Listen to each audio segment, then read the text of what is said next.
ओंकार पवित्र ध्वनि के साथ सत्र का प्रारंभ करेंगे। लंबे गहरे सांस भर करके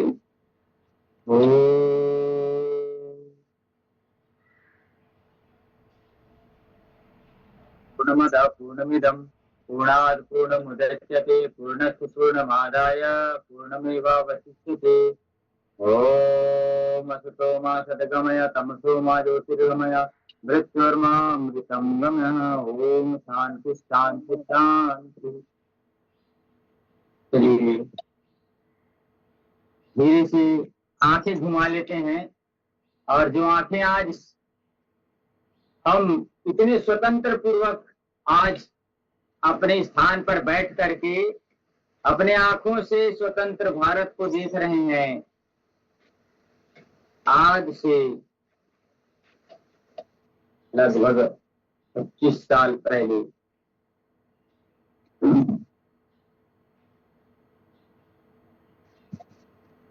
ढाई महीने का एक युद्ध चला था।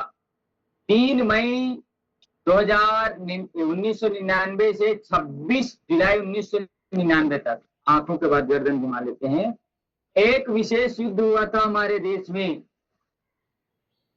जिसको कहते हैं कारगिल का युद्ध। आज विजय दिवस है उनका। कैसे परम हमारे वीर शहीदों को, वीर बलिदानियों को सादर नमन है, जिन्होंने इतनी कठिन परिस्थिति में भी रह करके हमें उस युद्ध से लड़ाई दिया, आजादी दिलाई। मई भर पूरा चला, जून में पूरा चला, और लगभग 3 महीने कहा जाए, क्योंकि 3 मई से 26 जुलाई तक तोलोलिंग की पहाड़ी हो, चाहे ऊपर हमारे पास कितने चुनौतियां थी उस समय। एक शहीद के नाम आप सुने होंगे, कैप्टन विक्रम बत्रा जी। वो हमारे शहीद थे। शहीदों के बारे में हमको पढ़ना चाहिए, युद्धों के बारे में हमको पढ़ना चाहिए। कारगिल के युद्ध के बारे में तो पढ़ना चाहिए। कारगिल के युद्ध में ऐसे चमत्कारिक घटनाएं भी हुई हैं, पढ़ना चाहिए हमको। तो कैप्टन विक्रम बत्रा जी कहते थे, या तो मैं तिरंगा लहरा कर आऊंगा या तो तिरंगा ओढ़ करके आऊंगा। ऐसे कैप्टन विक्रम बत्रा जी थे। और कई ऐसे उनके लांस नायक सूबेदार लोग थे, कई हमारे सैनिक थे, जिनकी बलिदान के कारण उस समय तोलोलिंग के पहाड़, जम्मू कश्मीर का हिस्सा लद्दाख उस समय हुआ करता था, लद्दाख आजकल अलग है, तो लद्दाख के एरिया पे तोलोलिंग पे, उस पहाड़ी पे भयानक युद्ध मचा था। लगभग 3 महीने के इस युद्ध में हमारी सबसे बड़ी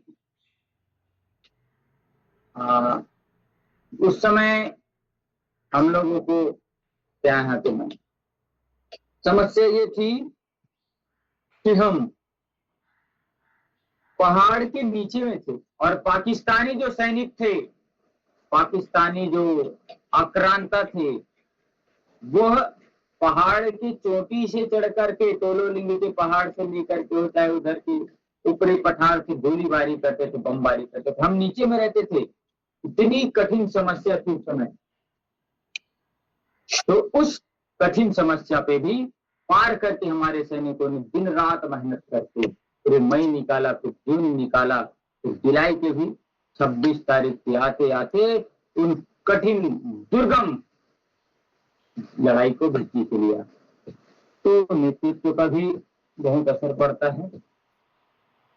तो नेतृत्व के असर के लिए धीरे से दोनों हाथ खोल करके पीछे जाएंगे यथासंभव, पीछे फेफड़े खुलते हैं।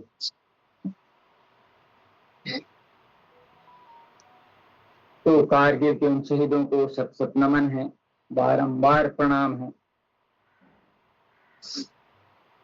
कई बार हमने विजय युद्ध किया है। विजय युद्ध में हमारे पराक्रम का दुनिया ने लोहा माना है, लेकिन नेतृत्व की क्षमता, नेतृत्व, जैसे एक राजा के बारे में नाम आता है, 17 बार उन्होंने माफ किया, पृथ्वीराज चौहान। अरे माफ करने की क्या जरूरत है इतना? अगर वो भारतीय धर्म ग्रंथ को ठीक से पढ़े होते तो पहली बार में दुश्मन को समाप्त कर देते और खुद नहीं मरते। यह सब कुछ विडंबनाएं हैं जो हम अपने धर्म ग्रंथों से विमुख हो रहे हैं ना, यह उनका कारण है। 17 बार कोई माफ करता है यार, एक बार दो बार समझ आता है, और वो भी किससे?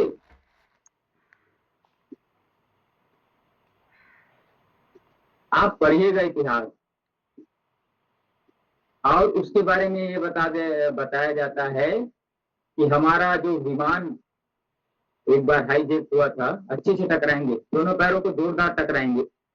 जब हमारे विमान को हाईजेक कर लिया गया था, जिसमें आतंकियों को छुड़ाने के लिए, कहा कांधार में, वहां आज भी पृथ्वीराज चौहान जी के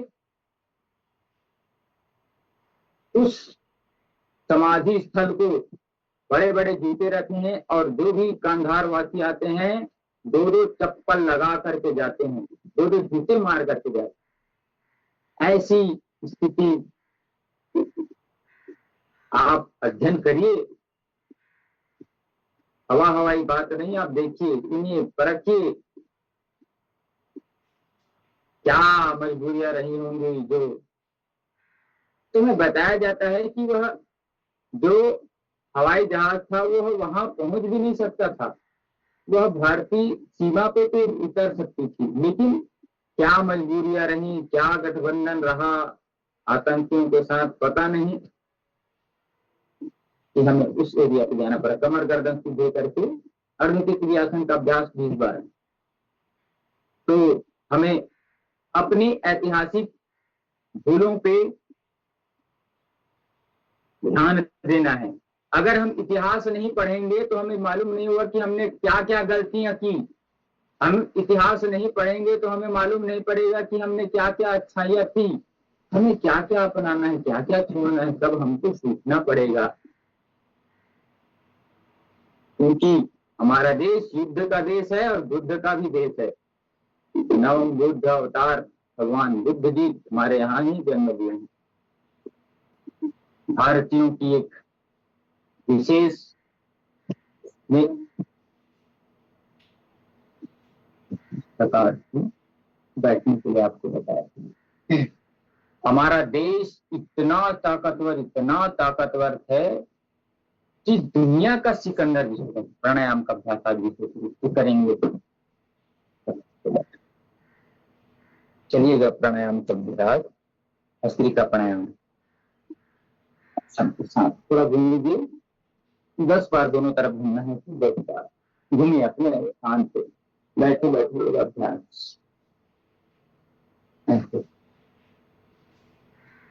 यूनान का सिकंदर था तेरे दर पे हारा, और उस राजा पुरु ने सिकंदर को हराया और जीते भी छोड़ दिया। तो जा रे जा, इसका नाम ले गया, इसको मार देना था, सूली पे लटका देना था। तब जानती कि भारत ने सिकंदर जो जीता वो सिकंदर बोलते हैं। अरे हाँ यार, समझ नहीं आता, इसीलिए बोलते हैं धर्म ग्रंथ। ये अध्याय मैं बार बार क्यों बोलता हूँ, इन सब घटनाओं को देखने के बाद बोलता हूं मैं। गीता पढ़िए, महाभारत पढ़िए, रामायण का अध्ययन करिए। अभी सावन का महीने तो रामायण का पाठ हो ही रहा है, आप करिए।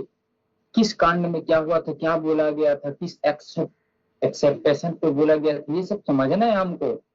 कोई भी कुछ भी बोल देता है हमारे धर्म ग्रंथ के बारे में, अरे ये तो ऐसा था, हम वैसे मान लेते हैं। अरे कैसे मान लोगे भाई? किसी भी चीज की सच्चाई पे जा करके, उसके तह पे जा करके करना है। भक्ति का प्राणायाम का अभ्यास, लंबा गहरा श्वास भरते हुए लंबा गहरा श्वास छोड़ना है।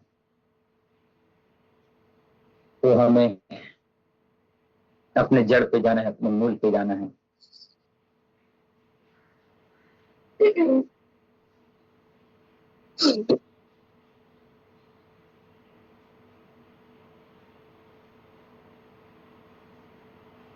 प्राणायाम का आपके फेफड़े शुद्ध होंगे, परिशुद्ध होंगे। हमें अपने इतिहास और भविष्य के बारे में परिवर्तन करने चाहिए। हम देख रहे हैं कि आने वाले समय में बहुत विकट विकट परिस्थितियां समझ आने वाली है। निरंतरता से अब हम 5 मिनट का अभ्यास आंखें बंद करके सहजता पूर्वक कपालभाति करेंगे। देखिए निरंतरता से, देखिए प्राणायाम का फायदा बता देते हैं। अगर व्यक्ति पूरे ध्यान पूर्वक, एकाग्रता पूर्वक, पूरे समय के साथ और पूरे फोकस होना चाहिए। जब तक उसमें फोकस नहीं है कि मैं कपालभाति कर रहा हूं तो मेरे एक एक श्वास के साथ मेरे बीपी का रोग ठीक हो रहा है, मेरे शुगर का रोग ठीक हो रहा है, मेरे थायराइड का रोग ठीक हो रहा है, मेरे सारे रोग ठीक हो रहे हैं, ऐसा जब तक वो नहीं सोचेगा, 100% उसका सोच इधर ही होना चाहिए, तब ठीक होगा। नहीं तो आप सिर्फ कर रहे हैं और मन में दूसरा चल रहा है, फायदा नहीं होगा, नहीं ही होगा।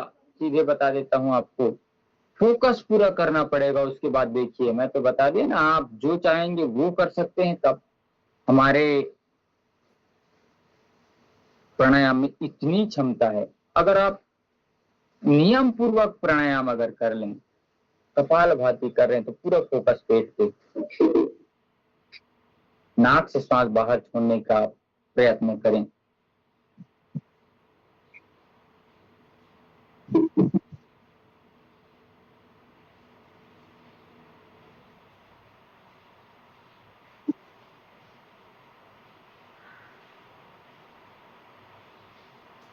तो आपको फायदा जरूर होगा।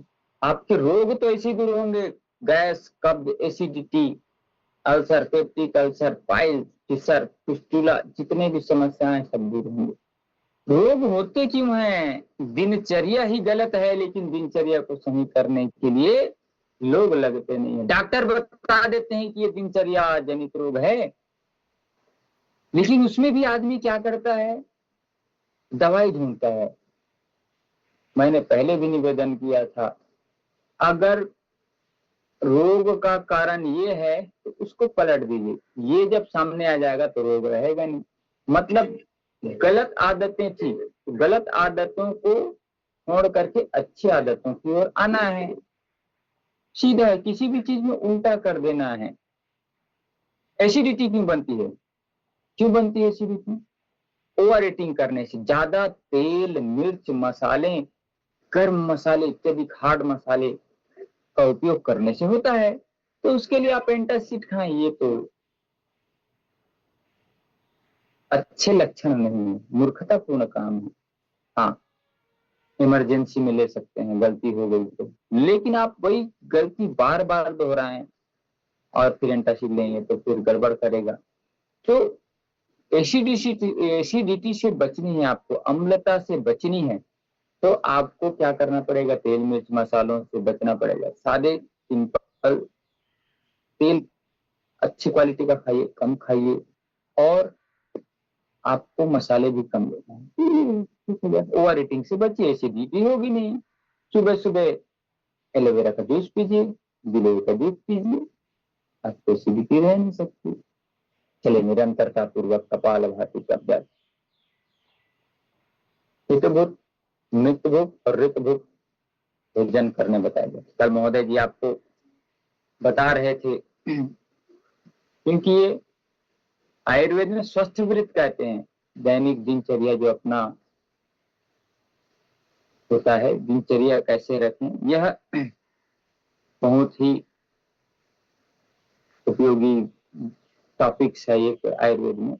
स्वस्थ व्रत कहते हैं कि दिन भर हम कैसे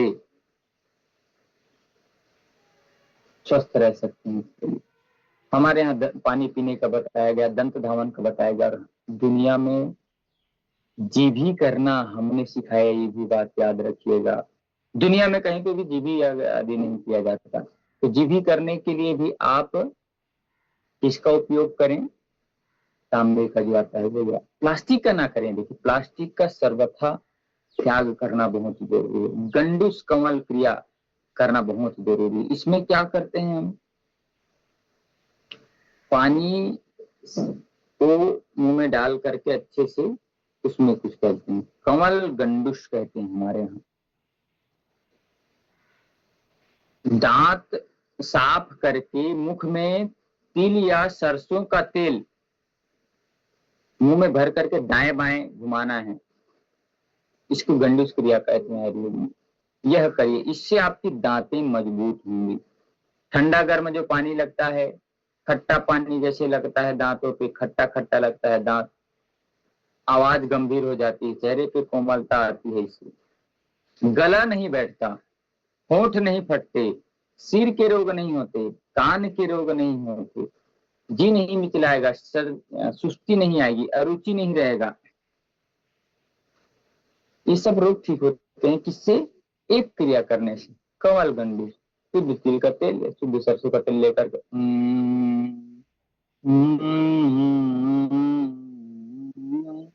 ऐसे करके तेल को यथासंभव बाहर निकाल देना है, कम से कम 5 मिनट भर कर। तो आपके भीतर जितने भी टॉक्सिन्स है ना, उस टॉक्सिन्स को मुंह में रहता है, उसको वह तेल के द्वारा निकल जाता है। ऑयल पुलिंग कहते हैं, अभी याद आया मेरे को, ऑयल पुलिंग। और एक बात और आती है, हम दांत साफ कर लेते हैं, जीभ से साफ कर लेते हैं, लेकिन हमारा जो ये ऊपर का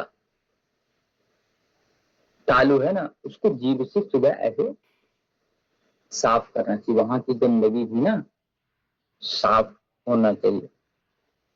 स्नान से पूर्व दोनों पैरों के अंगूठे में सरसों के तेल का मलने से वृद्धावस्था तक हमारे नेत्रों की ज्योति बढ़ती है।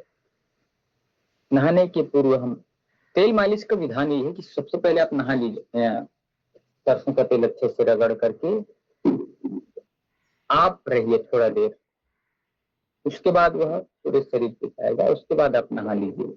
तो आपके तेल लगाने का भी काम होगा। तो कोई कहते हैं चिपचिपा रहता है, तो चिपचिपापन से भी दूर रहेंगे आप। दातून का उपयोग करें, यथासंभव जितना हो सकता है हमें दातून का उपयोग करना चाहिए। नहाने के पानी में ना एक नींबू निचोड़ दीजिए। कोई कहता है ना कि शरीर से थोड़ा दुर्गंध आती, तो वो दूर होता है। तो नहाने के समय ये याद रखिए। नहाने का जो नियम बताया गया है कि नहाना कैसे, हमारे यहाँ तो बहुत सारे तेल की मालिश के बारे में भी बहुत है। कान में तेल डालना, नाभि पे तेल डालना, नाक पे तेल डालना। नाक पे तेल डालना बहुत अच्छा है, नस से शुद्ध घी नाक पे दोनों टिपकाइए। सर का कोई भी रोग हो, चाहे माइग्रेन हो, चाहे सिर का दर्द हो, चाहे भूलने की बीमारी हो, चाहे अनिद्रा हो, ये बहुत अच्छे से रहता है। तो करके दोनों नाक में 2-2 बूंद डाल दीजिए, रोज डालिए, देखिएगा दिमाग अच्छे से काम करता है। ये नस की क्रिया बहुत अच्छी है। तो नहाने का जो एस्पेक्ट है महाराज जी आपको और बता देंगे, कुछ मैं बता देता हूँ। आयुर्वेद के अनुसार हमें स्नान प्रतिदिन स्नान करना चाहिए। हर तरफ की सफाई के लिए हम स्नान करते हैं तो शरीर पे एक ताजगी आती है, इससे जठराग्नि बढ़ती है, मन की प्रसन्नता बढ़ती है, खुजली, त्वचा, दुर्गंध आदि सब दूर होते हैं। लेकिन आयुर्वेद में कुछ चीजें जो है मना की गई है। मना क्या किया गया है? जब आंख के रोग, मुंह के रोग, आपके कान के रोग हो, दस्त हो, पेट में अफारा हो, अजीर्ण की समस्या हो, इस समय भोजन स्नान नहीं करना चाहिए। इससे रोग बढ़ने की आशंका होती है। देखिए रोग बढ़ते क्यों हैं? ये सब चीज रहता है और हम स्नान कर लेते हैं। तो ये ऐसा ना ही हो कि ये सारे रोग हों हमें। और सबसे बड़ी बात, भोजन के बाद भी नहीं नहाना चाहिए। एक बात ध्यान रखिए। क्यों नहीं नहाना? भोजन के बाद अगर हम नहाएंगे तो यहाँ पे जठराग्नि जल रही है पेट पे, भोजन को पचाने का काम कर रही है, तो पूरे शरीर पे ठंडक आएगी, तो रक्त पूरे शरीर पे जाएगा, ये ठंडक आई है।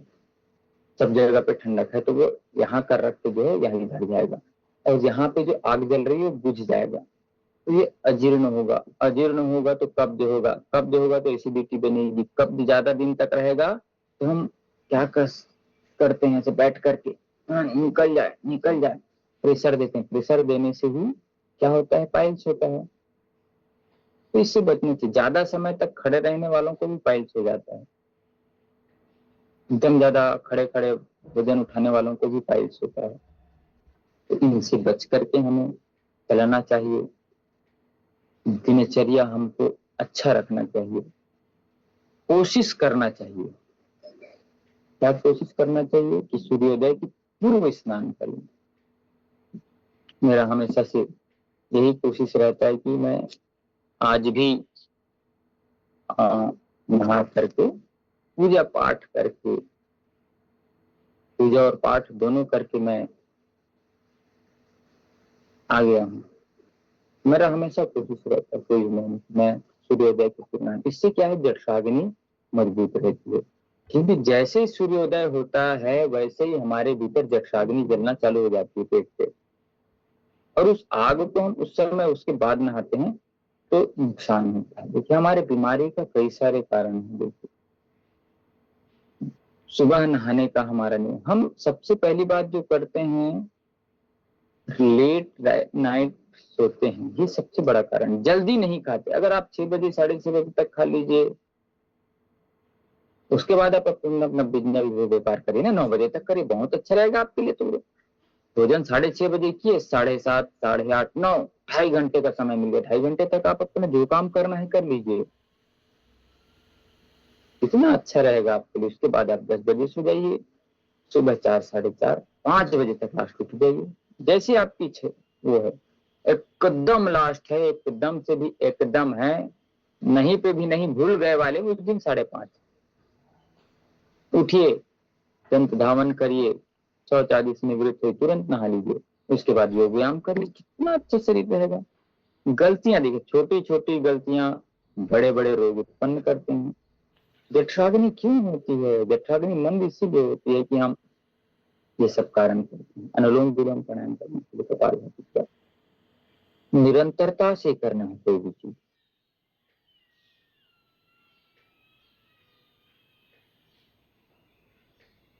आराम आराम से एक नासिका से लेंगे तो श्वास, यही सोचेंगे कि शुद्ध ऑक्सीजन भीतर जा रहा है। अब उस नाक को बंद करके दूसरे तरफ से छोड़ेंगे तो ये सोचना है कि मेरी बीमारियां दूर हो रही। फिर वही नाश्ते में अंकुरित अन्न हो, रेशे वाले अन्न हो, फल हो, दलिया हो, किस हल्के सुपाच्य भोजन लेना चाहिए। भोजन के उपरांत वज्रासन में बैठना है, आपको सभी को मालूम है। और रात्रि भोजन, सुबह के भोजन के बाद ना आप चाहे तो 15 मिनट का विश्रांति ले सकते हैं। 15 मिनट का अलार्म लगाए, भोजन किए, 5 मिनट बैठे वज्रासन में। और हाँ, एक बात बहुत अच्छी और बहुत उपयोगी चीज है, भोजन के तुरंत बाद लघु शंका अवश्य करना चाहिए, अवश्य करना चाहिए। कभी करें चाहे मत करें, लेकिन भोजन के बाद हमको अवश्य ही लघु शंका करना चाहिए, मतलब पेशाब जरूर करना चाहिए।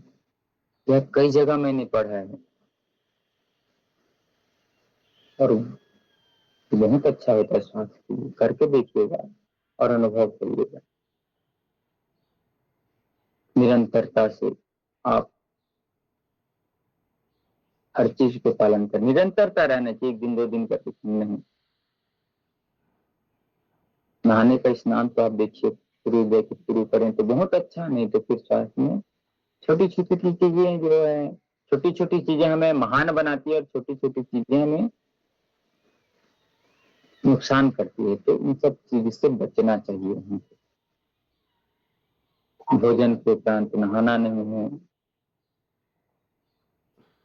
हमें दिन भर में अपने आयु के अनुसार, वजन के अनुसार जल ग्रहण जरूर करना चाहिए। बीच बीच में जल आपको ग्रहण करते रहना चाहिए।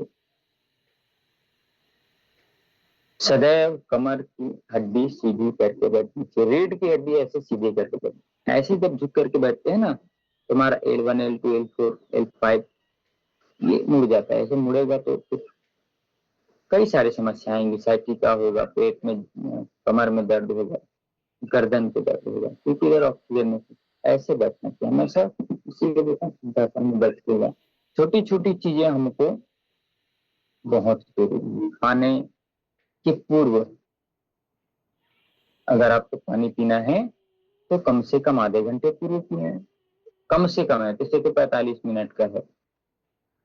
पानी हमेशा घूट घूट कर पीता नहीं, मुंह में पानी लगाए मत, मुंह के चारों तरफ चला फिर अंदर ले जाए। लार अंदर जाएगा ना सेलिवा, तो ज्यादा फायदेमंद है हमारे भोजन के पाचन के लिए, क्योंकि सेलिवा लार बनने के लिए 1 लाख ग्रंथियां काम करती हैं। उन ग्रंथियों का आप मजाक मत उड़ाइए, उनकी मेहनत को आप तिरस्कार मत कीजिए, उसके साथ आप जल ग्रहण कीजिए। शुद्ध शाकाहारी भोजन लीजिए, सुपाच्य भोजन लीजिए, हल्का भोजन लीजिए, आपके लिए बहुत अच्छा होगा। फास्ट फूड, जंक फूड आदि से हमेशा बचें। धूम्रपान आदि से, कोई भी नशे वाली चीजें बिल्कुल नहीं करना। कोई दोस्त आ गया, इतने दिनों बाद आ गया, ऐसा है वैसा, हम ये ले लिए, वैसे दोस्त नहीं हो सकते जो गलत काम कराए।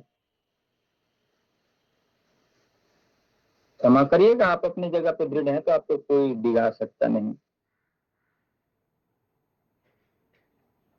मेरा काम तो ऐसा था कि कई बार दारू पीने वालों के साथ, सिगरेट पीने वालों के साथ मैं बैठा रहा, मछली खा रहे, मुर्गा खा रहे, बैठा रहे, अपना काम वो करेंगे, हम अपना काम। आप अपने जगह पे दृढ़ हैं तो प्रधानमंत्री भी आपको नहीं डिगा सकता, मुख्यमंत्री भी डिगा नहीं सकता। नहीं मतलब नहीं, नहीं चलता। भाई हाथ जोड़ लीजिए, क्षमा करिएगा, मैं इस चीज के लिए आपके साथ नहीं हूँ। नहीं तो दोस्ती यारी निभाने के लिए, दूसरे का सम्मान करने के लिए हम उसके लिए खंबा मंगा लेते हैं, तो फिर गलत था। उसके साथ फिर बैठ करके खुद ले रहे हैं, ऐसा काम नहीं करना। पानी हमेशा बैठ करके लेना है, तो सीधा पानी, एक घुटने में दर्द की समस्या होती है, सीधा पानी सीधे करके धीरे धीरे करके पानी पिए तो ज्यादा अच्छा रहता है। इसके लिए आपको शरीर क्रिया विज्ञान पढ़ना पड़ेगा कि क्या होता क्या है। मैं इसीलिए बोलता हूँ कि आप अध्ययन नहीं करेंगे तो आपको कोई चीज मालूम नहीं पड़ेगा। बोल दिए निकल गया, इधर से सुन के इधर से निकल गया, वैसा वाला काम होता है, तो ऐसा वाला काम नहीं करना है। जो भी चीज आपको बताया जाती है वो रिसर्च के द्वारा, अध्ययन के द्वारा बताया जाता है, और आप और इस पे रिसर्च और अध्ययन कर सकते हैं। भगवान का स्मरण, भगवान का जप तप करना जरूरी है। स्नान के बाद, स्नान के लिए आपने फिर प्रभु का स्मरण, जिसको आप मानते हैं उसका स्मरण जरूर करना। सब्जी सलाद आदि का इस्तेमाल, सब्जी को एकदम डीप फ्राई करके कभी भी नहीं खाना चाहिए, उसकी गुण नहीं रहते, सब्जी हो जाते हैं। कम तेल मिर्च मसाला का उपयोग करना चाहिए, मौसमी फलों का उपयोग करना चाहिए। रात्रि के भोजन के बारे में बताया कि आपको कम से कम 2-2.5 घंटे पूर्व पी लेना है सोने के। सांस हमेशा नाक से लेना और नाक से छोड़ना चाहिए, इससे मुख का उपयोग नहीं करना।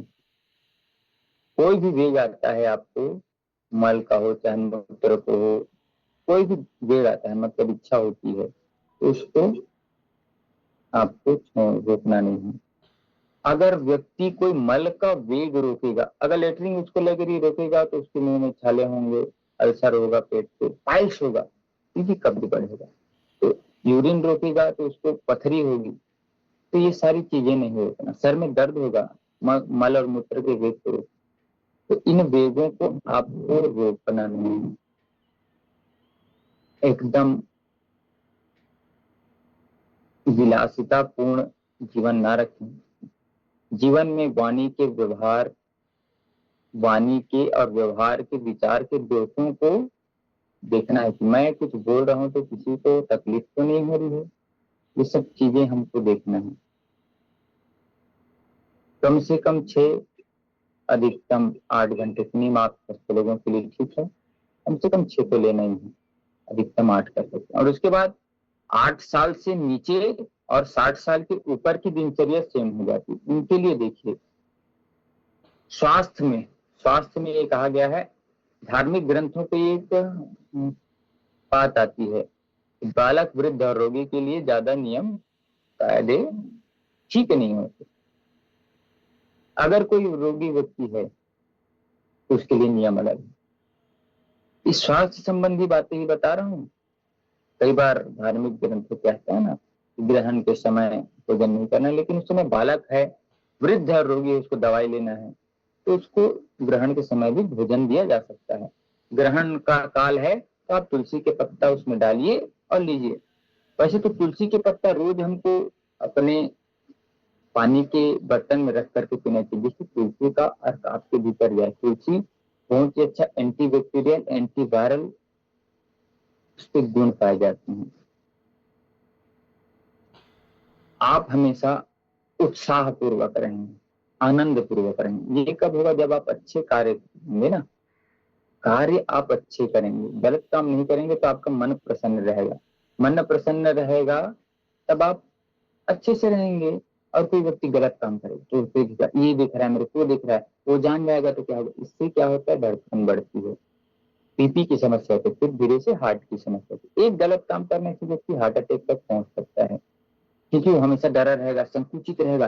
अरे वो देख लिया क्या मेरे को, वो देख लिया होगा चोरी करते हुए, वो देख लिया होगा मेरे पास पड़ते हुए, अरे मैंने उसके साथ ही धोखा किया। ये ऐसा काम करिए ही मत।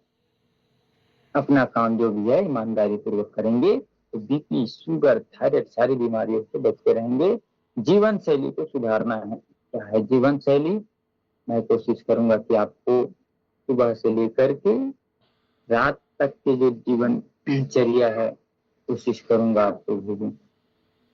तो हमें हमेशा अच्छे से रहना है, अपने नियमों का पालन करना है, जल्दी उठना है, जल्दी सोना है, हर काम जल्दी करना। जल्दी का मतलब है पूर्व से। 2017 में हमने एक मुहिम चलाया था, 2 घंटे पूर्व, सब चीज 2 घंटे पूर्व करने का। भिलाई पे राज्य स्तरीय उस कार्यक्रम को चलाया था कि हर काम 2 घंटे पूर्व हो, तो आदमी ऐसे स्वस्थ हो जाएगा। कार्यालय 10 बजे खुलता है, 8 बजे खुले, 4 बजे बंद हो जाता है, 2-3 बजे बंद हो जाए, फिर वह सोता 10 बजे है वो 8 बजे हो जाएगा, क्योंकि सब दिनचर्या 2 घंटे पहले हो गया ना। यह पतंजलि युवा भारत के द्वारा हमने किया था। इसको आगे बाद में और हम आगे चलाएंगे, क्योंकि हर